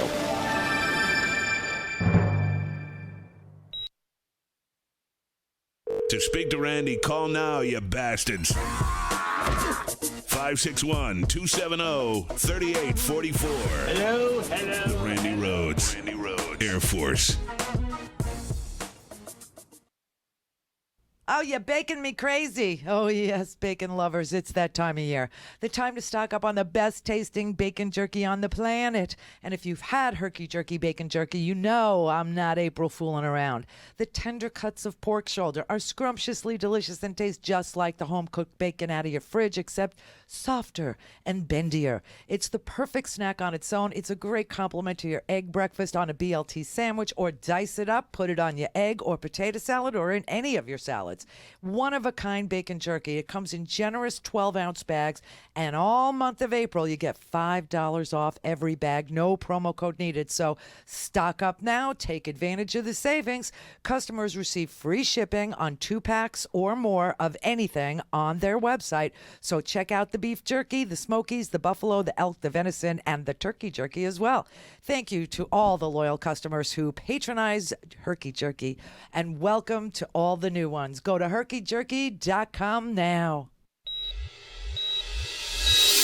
Hello, I'm Casey Hobbs. And I'm Shane Mason, and we're the hosts of Nurse Talk Radio. Here's what we're talking about this week. At 7 months pregnant, intensive care doctor Rana Adish suffered a catastrophic medical event, hemorrhaging nearly all of her blood volume and losing her unborn first child.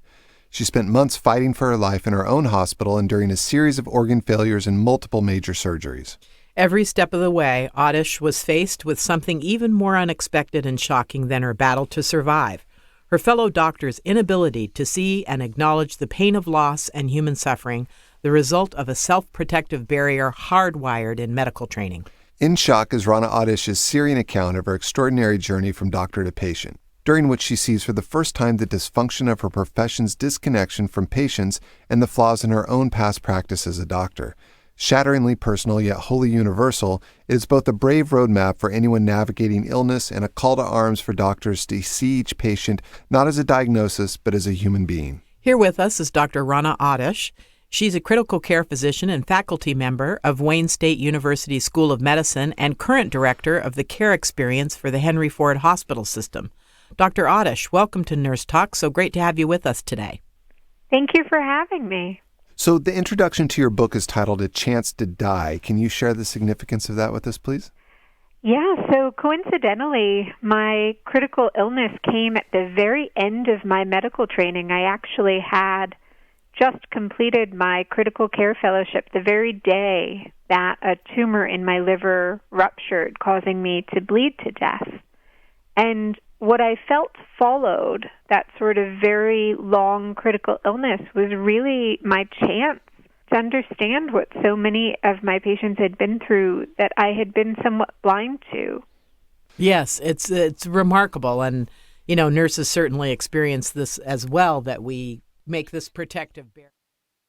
Call in, connect. To speak to Randi, call 561-270-3844. 561-270-3844. Nobody's ever done this before. Until we can have a wall and proper security, we're going to be guarding our border with the military. That's a big step. We really haven't done that before, or certainly not very much before. But for decades, the United States has not been in complete control of its borders. So in coordination with governors, up to 6,000 Guard members will be deployed to our southern border. There was a lack of manpower and a lack of resources at the border, combined with the pull of jobs and ill-considered enforcement once folks were in the country. All this contributed to a growing number of undocumented people living in the United States. Which we solved when Obama was president. Okay, but nobody's ever done it before. Nobody's ever done. Believe me. Believe me. Believe me. We're going to use our troops. Believe me. We're going to get out of Syria and we're going to send our troops down there. And by the way, we're knocking the hell out of ISIS. We'll be coming out of Syria like very soon. Let the other people take care of it now. Oh, my God. We're going to be doing things militarily. Until we can have a wall and proper security, we're going to be guarding our border with the military. He's such a piece of crap. Okay, so check this out. You know who's in Syria, right? I told you yesterday. There's 2,000 troops in Syria. Those are special forces. You're going to send our highly trained... SEAL Team 6 is going to go to Tijuana? Honestly, what is wrong with people? And why do they believe anything he says? You're supposed to love the military. I support our troops. You don't even know what the hell we do. You have no idea what people do. It's just so unbelievable. And he keeps on trashing our military. That keeps on saying we did it all wrong and we got nothing and we get ripped off all the time. I alone can fix it. And Mexicans are rapists. And you know what? These are his greatest hits, man. That's what this is. This is it's like Bad Company. They went as far as they could. They put out Electric Land. It had one hit and they said, we're going to go back to the greatest hits, put together 2 more albums. That is what he's doing. He's releasing his greatest hits. Greatest hits, greatest hits, greatest hits. Say that 3 times fast. That's all he cares about. You get it? Stormy Daniels? Yes. World's greatest hits. But, I mean, this is unbelievable. The things that he is doing, the things that he is saying do not match up. It's just so bizarre. He's such a strange person with such a neediness to be revered and to be seen as him alone. He could fix it. Meanwhile, the art of the deal, he couldn't get jack crap for anybody. He couldn't get nothing. 0 got done in this budget bill. 0 on the border. 0. Nothing. Unbelievable. And how's that tax cut working out for you? Because from what I can see, you got teacher strikes all over these United States right now. You have teachers that it goes to West Virginia, doesn't even acknowledge that the teachers were striking there.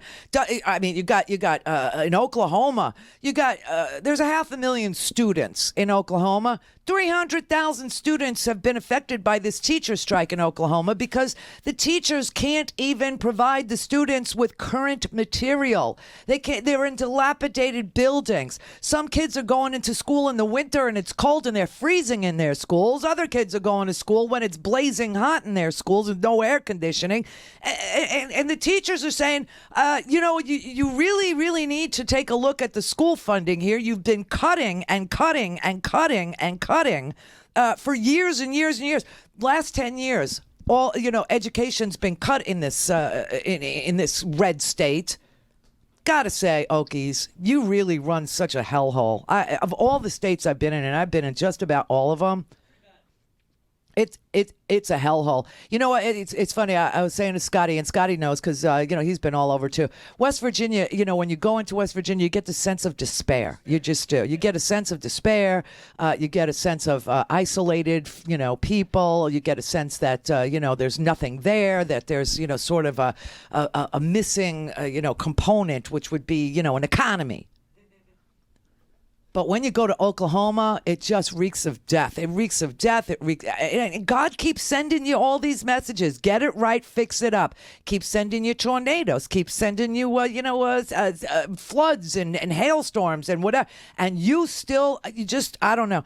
But the teachers in Oklahoma, they're trying to restore the cuts. They've been cutting education in Oklahoma for 10 years. And they're trying to restore the funding that they've been cutting. The amount that's spent per student in Oklahoma has dropped by 30% over the past 10 years. Oklahoma leads the nation in cuts to education since the 2008 recession that was caused by your Republican president, George W. Bush, and your Republican Congress, who all said, nothing's happening. It's not, the housing market has, it's got bright spots. It's all coming back. They have chronic textbook shortages, dilapidated facilities. There have been severely outdated, damaged teaching materials in school buildings with broken heating and no air conditioning. Some places in Oklahoma, they had to shorten the school week. Shorten the school week. They can't even afford 5 days a week for our kids. So they're doing 4. West Virginia, they did the same damn thing. They had classrooms shuttered in 55 of their counties. Same thing in West Virginia. The teachers, the educators in Oklahoma are demanding the same things that they demanded in West Virginia. You know who's next? Well, Kentucky's already there. Kentucky's doing it too, and I'm rooting for you. I really am. I know Kentucky. I know Southern Ohio. I know all these places, okay? I've lived there. But Arizona is next, and I just want to give a little heads up to the teachers who might be listening in Arizona, where we do have a lot of people listening, less so in Oklahoma, but a lot in Arizona. The teachers in Arizona are trying to coordinate, okay? They're trying to get it together so that they don't have, a piecemeal walkout, okay?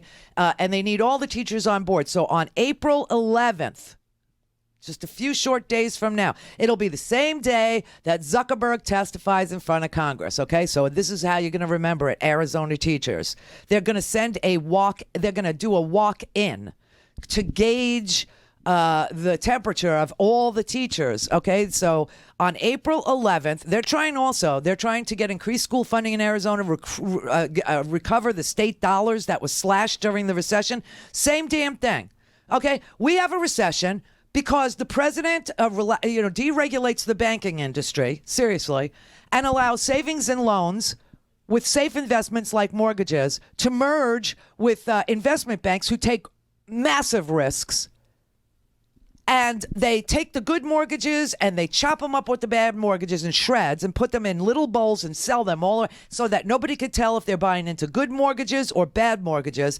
And it tanks the entire economy, tanks the entire market. People go out of business. Big brokerages go out of business. What's the response in red states? Cut education. How does that make sense to any parent in this freaking audience? How does that make any sense on any level to anybody who sends their kid to school? All right.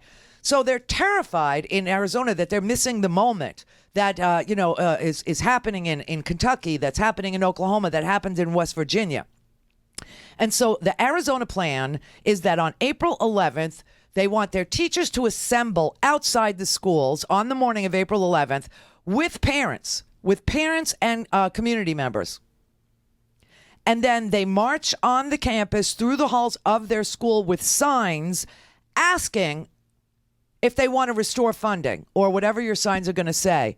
But I want you to know that on April 11th, by the time the first bell rings, classes will begin as usual. That is not the walk out. That is the walk in. And the reason they're doing that is to test. It's a test run. They want to see if they can have 1,000 schools walk in. If they have 1,000 schools in Arizona walk in, then they know they have the right amount of people who are willing to walk out. So April 11th in Arizona. We need to spread wide. I mean, Kentucky, Oklahoma, West Virginia, Arizona. These are some of the most underfunded school systems in America, and they've all been facing massive cuts to their school funding because the governors, your red state governors, the guys that have legislatures that draw illegal maps in order to retain their power, illegal districts, everything they do is on the backs of the people who want to exercise their right to vote, or on the backs of people who want to take advantage of sending their children to a free public education. They have been cutting those public funds because the Republican economic system never, ever works. And they always go after the most vulnerable, our children, over and over and over again. Love the fetus, hate the child. And that's why you're seeing all these teacher walkouts. I guess his little $12 a week tax cut for people making $60, which doesn't even include most teachers. You know, most teachers make around $50,000. These people have master's degrees. Some of them have PhDs, for God's sake, and they're making the same thing, you know, as a guy with a high school diploma. It's just a ridiculous thing, and it's all about priorities. And the red state governors do not prioritize our children. It's very sick. So thousands of teachers are on the picket lines in Oklahoma, and they're trying to get the cuts restored. That's all they're trying to do. Get the cuts restored and make a living wage. As I told you, you have teachers who all have second jobs. And some of them are saying that they're doing lawn mowing, they're doing landscaping like they did when they were children. And they're making more money doing the mowing of the lawn than they are teaching your kids. This is Betsy DeVos's wet dream. This is what we talked about. She's the Secretary of Education. And ever since she's been the Secretary of Education, what have we seen? Massive protests. People walking out, teachers demanding some sort of funding for their schools, some sort of pay that they could live on. I'm telling you, you got people that are making, $50,000 a year. $50,000 a year teaching, a class after class after class, and then having to take all the papers home and grade them and everything. They want kids to come up with good test results. Try giving them some heat in the winter. Try keeping the school open 5 days a week instead of 4. Oh, my God. It's a very sick, endless cycle. Oh, Noble in Oklahoma. Hi, Randy. Hey. Yeah, here in Oklahoma, it's a little bit deeper than that. All right. My whole family's from Oklahoma. Before it was a state, we were here. These raises and stuff that has just happened is actually it actually just runs out in 5 years. So it's not even and what did the teachers get? $6,000 a year? That was what they got? $6,000 a year? Somebody divide that by 52 weeks. Thank you. They have shut down many different school systems already. Good. Last year in Tulsa, I believe, like 48 schools closed. Before the school year started here in Tulsa, Oklahoma, we had like 500 or 700 temporary teacher certificates allotted to who the hell knows who these fucking people are. Oh. They're not teachers. They're just people that come in and say, look, I have a degree in this, and please hire me. Really? So what? Yeah, they want to put you in prison here in Oklahoma. Okay? Mary Fallon's #1 donor, our governor, is private prisons. Right.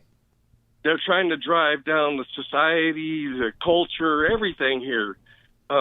It's what I consider a failed communist state.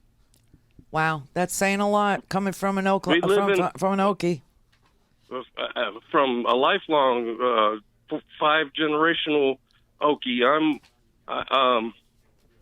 we're a failed communist state. We're what it looks like when Russia fell down, and all the criminals, oligarchs. We have oligarchs here. That's the word I was writing as you were talking. Oligarchs. That's what I just wrote on my little piece of paper. Mary Fallon's an oligarch. Listen, the whole Republican Party are oligarchs, Yes. every one of them. And that's why massive tax They're only cuts for the interested in very, money very laundering. wealthy and school funding cuts for everybody else. And you're right about the private prisons and the school-to-prison pipeline, but I never heard that they were just hiring people that walked off the street. Yeah, they just hire anybody here in Tulsa. Half the school district's teachers are on temporary employment allotments. Very sad. They're not even real teachers. The prisons are doing great, though. I think we had a record profit this year. That's so sick. That is so sick. Yeah, it's disgusting. It is. And meanwhile, they sell you as many guns as you want. I can go in a mile in any direction that you name, northwest, southwest, and I can buy an AR-15 and ammo and anything that I need. And during the summer months, I can go 2 miles in any direction and buy one from a gun show. Yeah, a gun show. Without a where background I don't need check. ID or anything. I know. Well, I wish you all the best of luck. Keep in touch with us. Let us know. You're our listener in Oklahoma. No, there's more. I hope so. It'd be great. It'd be lovely. There's a lot more. Well, give me a call. Thank you, Noble. Give me a call if you're listening from Oklahoma. But I just wanted to bring that up because April 11th is a walk-in Arizona. They need 1,000 schools, parents, community members to stand with the teachers early in the morning on the morning of April 11th. And you need to carry some sort of sign saying that you're for increased school funding so they know that you're with them.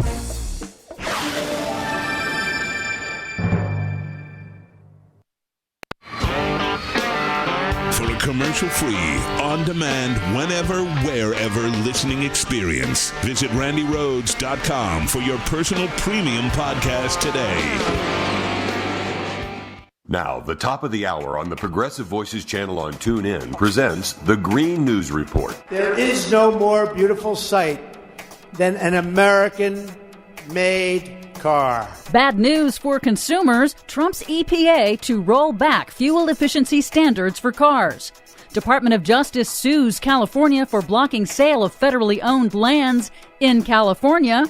Exxon's lawsuit to prevent states from investigating its climate change denial is thrown out of court. Plus, listen, I don't know how you survive this one. Environmental groups launch a campaign to boot Pruitt. All of those campaigns and lawsuits straight ahead. From BradBlog.com, I'm Brad Friedman. And I'm Desi Doyen. Stand by for 6 minutes of independent green news, politics, analysis, and snarky comment. We're going to work on the CAFE standards so you can make cars in America again. Wow, you couldn't make cars in America anymore?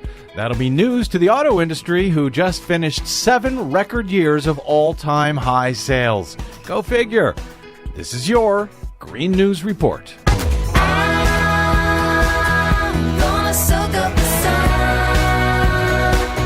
Okay, Desi Doyen, the U.S. auto industry has been, forgive the pun, firing on all pistons now for a whole bunch of years, right up until this year. 1 year after Donald Trump takes office. Yeah, and now they want to roll back the fuel efficiency standards. As expected, the Trump administration's Environmental Protection Agency announced on Monday that it will begin the formal process of rolling back pollution and emission standards for new cars that were set under President Obama. Environmental Protection Agency Administrator Scott Pruitt called the Obama-era targets for vehicles starting in 2022, quote, wrong and not appropriate. U.S. automakers heavily lobbied for the change and reportedly intend to use the rollback to demand that other countries weaken their standards as well. The Obama standards had been the single biggest action ever taken by the U.S. federal government to curb carbon emissions. Big oil is the big winner, since weaker fuel efficiency standards will increase oil consumption. Weakening the targets will also increase carbon emissions, increase air pollution, and will ultimately cost American families money at the gas pump and in health impacts. Money at the gas pump because they're going to be paying higher prices for gas than they would have had these standards been allowed to move forward. As environmental journalist David Roberts of Vox.com noted in a recent broadcast, environmental deregulation amounts to a pollution tax on everyday Americans. Getting rid of these regulations is an upward income redistribution. You're taking money out of the pockets of ordinary people in the form of health costs and missed work and all the rest of it, and you're putting it in the pockets of industrialists. Auto industry analysts warn that U.S. car makers risk losing market share to Chinese and European manufacturers because the rest of the world is moving toward more fuel-efficient cars. Administrator Pruitt also threatened to revoke California's special authority under the Clean Air Act to set more stringent standards for vehicles sold in California. California and other states plan to sue the Trump administration to block the weakening of these standards. Because they're arguing that California's more stringent standards can't stand? Because somehow that affects markets in the rest of the country? Yes, they want a national standard, which will, of course, be a weaker standard. So much for states' rights that Republicans pretend to care about. Exactly. Also on Monday, the Trump Justice Department picked another legal fight with California, suing in federal court to overturn a state law that restricts the transfer of public lands to private buyers, as the administration tries to open up more public lands to mining and drilling. The state law gives the California State Lands Commission the right of first refusal over any attempted sale or transfer of publicly owned federal lands that are located in California. So much for states' rights that Republicans pretend to believe in. Again, exactly. In politics, major environmental organizations like the Sierra Club and the Environmental Defense Fund have launched a coordinated campaign calling for EPA Chief Scott Pruitt to be fired. The Boot Pruitt campaign highlights Pruitt's deregulatory actions that endanger public health, but also his lavish first-class travel and large private security detail on the taxpayer's dime, amid a brewing scandal over his sweetheart below-market rent arrangements for an apartment from the wife of a D.C. energy industry lobbyist. On Sunday's ABC This Week, former New Jersey Governor Republican Chris Christie criticized Pruitt's judgment. The president's been ill-served by this, and if Mr. Pruitt's going to go, it's because he should have never been there in the first place. Finally, some good news. A U.S. federal district judge has dismissed ExxonMobil's lawsuit attempting to block an investigation by the attorneys general of New York and Massachusetts into whether the oil giant covered up what it knew about climate change impacts and whether it lied about it to investors and the public. The judge dismissed Exxon's lawsuit with prejudice, meaning the company cannot bring it again. The judge booted ExxonMobil's case. Yes, she did. And environmentalists are trying to boot Scott Pruitt. Yes, they are. That's a lot of boots. For much more on all of these reports and the ones we couldn't get to today, please check out our website at greennews.bradblog.com. Find us, follow us, and share us worldwide on the Facebook. GoToRandyRhodes.com for the whole thing and a podcast. Buy a stinking podcast.